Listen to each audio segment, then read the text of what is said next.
Manda uma pergunta aí para ver se dentro do que a gente falou, antes de eu perguntar também de futuro aqui. Vamos lá. O Felipe Hoffman, ele mandou o seguinte. Gostaria que o professor explicasse um pouco sobre a relação Trump com Israel e por que o Biden tem se distanciado dessa relação. Ou teria se... Teria se distanciado. Já pegar água. Tá. Na verdade, os Estados Unidos sempre foram muito aliados de Israel. E o Biden, ele se afastou um pouco, mas não se afastou assim, não é uma coisa, se afastou. Quando teve o 7 de outubro, o Biden enviou 2 porta-aviões americanos para o lado para apoiar Israel. Ele não dava tudo que Israel queria 100%, mas ele entregou e ajudou demais. Só que a base democrata começou a exigir dele uma outra postura, porque junto com a questão de Israel veio uma conexão, né, uma fusão entre a ideologia woke e o antissemitismo. O woke no sentido de... também antissemitismo? Woke? Não, assim, porque nós tivemos uma união do islamismo com o woke. Sim, sim. Mas isso não acontece em todos os temas. Tem um assunto e uma área específica onde isso acontece. Que é qual? Israel. Os wokes, eles não estão abraçados com os fundamentalistas islâmicos na questão da feminista. Isso, ou LGBT, enfim. Muito pelo contrário. Exato. Mas fecha o olho para essas coisas também. Fecha, não bate de frente toda hora, mas eles não se abraçaram. Mas onde que eles se abraçaram? Na questão de Israel. Entendi. Então, contra Israel, surge uma ideologia, uma união desses 2 grupos ideológicos, que é uma ideologia antissemita. Mas quem que construiu essa ideologia lá atrás? Foi a União Soviética. Porque é o seguinte, depois da Segunda Guerra Mundial e do Holocausto, não dava, não tinha justificativa para ninguém. Né? O quê? Contra os... Ser contra judeus. Sim, era politicamente incorreto, era feio. Isso, era um negócio assim que não tinha cabimento mais, depois do que tinha acontecido, ser contra os judeus. E aí, o que a União Soviética... Qual que é o drible que a União Soviética tenta dar? Quando ela está no auge da Guerra Fria contra os Estados Unidos, ela começa a ter uma presença dentro do Oriente Médio e começa a trazer todos esses países árabes para o seu lado. Para sua influência. Isso. Para combater a influência americana nos outros países. Dá uns exemplos, assim, que guerras que ela se meteu ou quem ela armou Egito, Síria, ela começou a ajudar todos eles, e vendendo arma para todos. E ela estava do lado desses países. E aí... Contra os Estados Unidos e Israel? Ou contra... Isso, contra os Estados Unidos e Israel.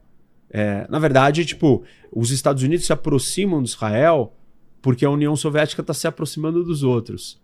Porque até então, até esse momento da Guerra Fria, os Estados Unidos não era aliado de Israel.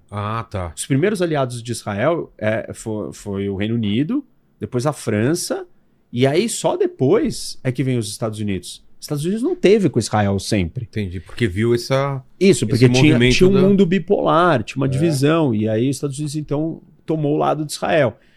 E claro, existiam uma série de fundamentos para essa aliança. O fato de Israel ser uma democracia, a presença de judeus americanos ter uma relevância dentro dos Estados Unidos e uma demografia importante eleitoral, tem um monte de coisas. E até uma conexão, depois religiosa com os evangélicos e com os outros cristãos. E aí, o que acontece? A União Soviética, então, tenta aproximar a esquerda do Islã. E ela começa a dizer que ela não tem problema com os judeus. Ela tem problema, ou o problema é o Estado de Israel. É o sionismo. É o sionismo.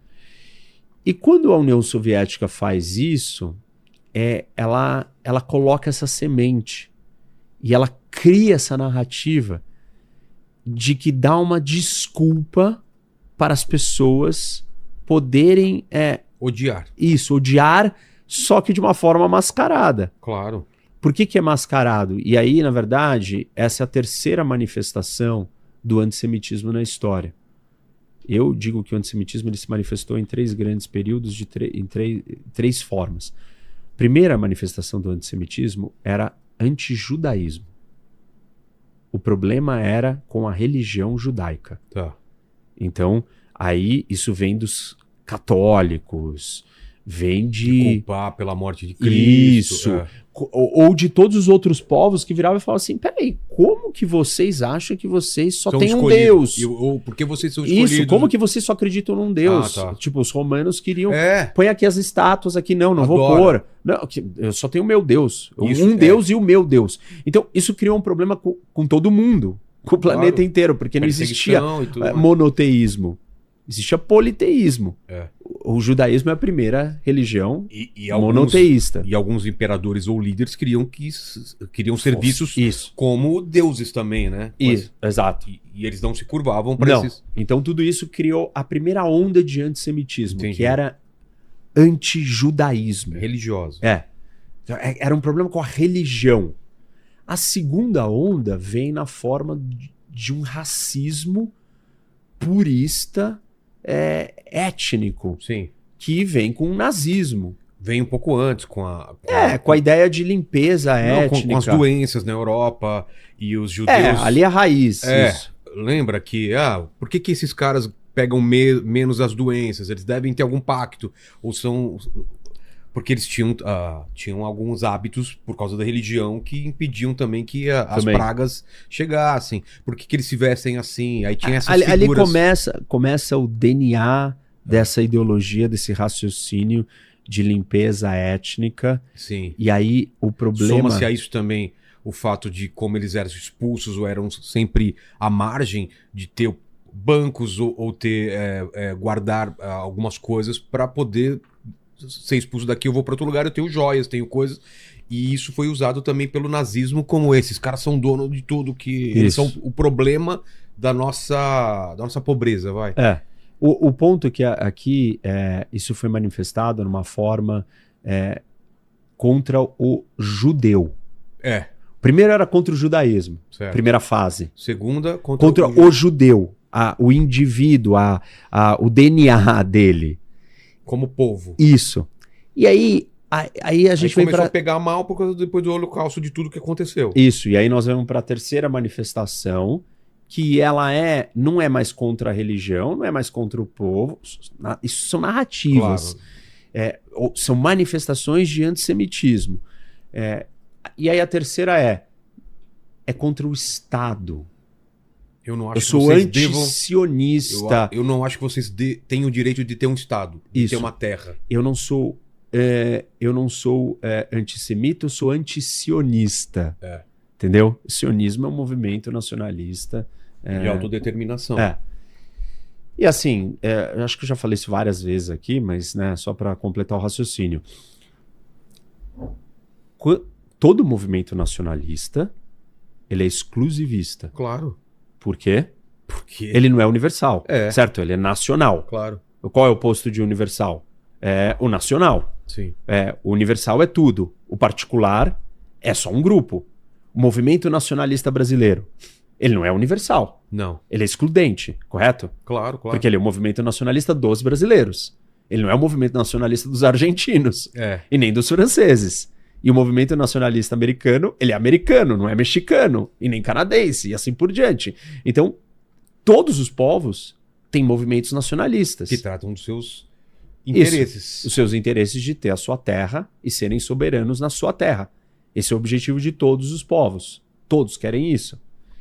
Então, se você vira e fala assim, este povo não tem o direito a isso, enfaticamente, obsessivamente, focado e dedicado a isso não é uma coisa normal. Ainda mais dado o contexto. que o Holocausto acontece porque o povo não tem uma terra dele, está numa terra, num outro lugar que ele migrou e está vivendo. Então eles precisam ter a terra deles. E aí as pessoas usaram e usam o antissionismo como uma desculpa para exercer o seu antissemitismo. E isso tem a ver com essa ideologia que a União Soviética se junta com o islamismo. Óbvio que o movimento islâmico, o que ele quer? Tirar Israel dali. Não só isso. É extermínio, né? Sim. Não só dos judeus. Eventualmente eles também querem exterminar o Ocidente e os cristãos. Não todo mundo, claro, mas tipo, ou os você grupos... se converte... então é um projeto maior. E tudo bem. E a esquerda decidiu abraçar isso. No final das contas, eles têm poucas coisas em comum. Pois é. Esses dois grupos. É só o pensamento de o inimigo do meu inimigo é meu amigo, né? Em um assunto só. Em um assunto. Porque em todos os outros eles vão divergir.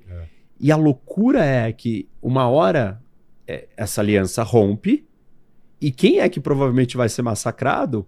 É a própria esquerda. Isso, é a esquerda. São os wokes e não os islamistas. Assim como aconteceu em 7 de outubro com os kibbutz, que eram mais à esquerda do que à direita e foram mortos do mesmo jeito, claro, lá, pelos terroristas. Né? Porque essa não é uma diferença importante para ele. Hoje, esses islamistas radicais que pregam isso, eles estão lá aprisionando, escravizando, violentando as mulheres no Afeganistão, nos países deles. Quando eles puderem, eles vão fazer isso em todos os outros lugares. Claro. Então, assim, basicamente, e isso era a pergunta que foi feita, por que o Biden se afastou de Israel? Eu expliquei que ele não se afastou, mas ele tinha uma base política e eleitoral dos democratas. Óbvio, nós vivemos um período de radicalização e polarização. Então, a esquerda se torna muito mais radical e a direita também. Então, o que aconteceu? O Biden teve que ceder alguns espaços para essa parcela do eleitorado democrata que se torna muito mais radical e que dá as mãos com o movimento político fundamentalista islâmico. E aí ele é mais restrito. O Trump não tem esse problema. Mas isso não quer dizer que dentro do movimento MAGA do Trump não existam os radicais da direita que também deram a mão para outros grupos para manifestar o seu antissemitismo. Sim. E esses caras são conhecidos como Nick Fuentes, Candace Owens, Steve Bannon e uma série deles. São figuras do movimento MAGA, muito mais à direita, extremamente radicais, que também são antissemitas. Então a resposta era mais ou menos essa. Certo. Manda, Bigoda.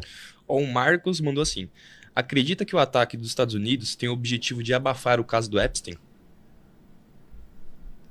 É a grande pergunta. Eu não sei, tipo, o caso do Epstein é tão antigo, né? Tão, assim, ele tá no ar há tanto tempo. Eu não acho que uma guerra de curta duração vai abafar esse caso. Depois as atenções voltam de novo aos Isso, vai vir arquivos. uma nova investigação, basta uma nova notícia cair no jornal, todo mundo começar a falar. Isso daqui não é uma guerra do Iraque. As pessoas não entenderam.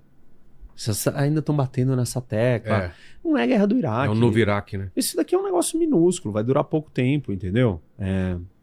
Não corre o risco. Não tem nada a ver. O Iraque... Até os americanos mandaram aprenderam. dois porta-aviões para essa guerra. Tá. 2. Na guerra do Iraque, eles mandaram 5. E mandaram mais de 120 mil soldados para entrar no país. Não tem soldados para entrar no país, não tem forças terrestres prontas para entrar, e o Trump não vai fazer isso. É uma guerra curta, é uma operação militar curta. E eu não sei, eu não acho que isso vai acabar com a história do Epstein. Acho que é uma distração momentânea. Então o que ele ganha com uma distração momentânea? Só um respiro, né? Se for. Sim, mas não acho que é suficiente, assim. Economicamente, o que os Estados Unidos pode ganhar com essa queda de regime? Ele pode trazer o Irã para longe do eixo das ditaduras. E o preço do petróleo também abaixar ou não tem nada a ver? Pode abaixar se o Irã vir a produzir mais e se tornar um lugar estável, que é a mesma coisa da Venezuela. Estamos longe disso acontecer. Mas o preço do petróleo está muito baixo. Porque existe uma oferta muito grande, imensa, muito maior do que o consumo. Tá. E essa oferta é imensa porque nós temos muita gente fabricando.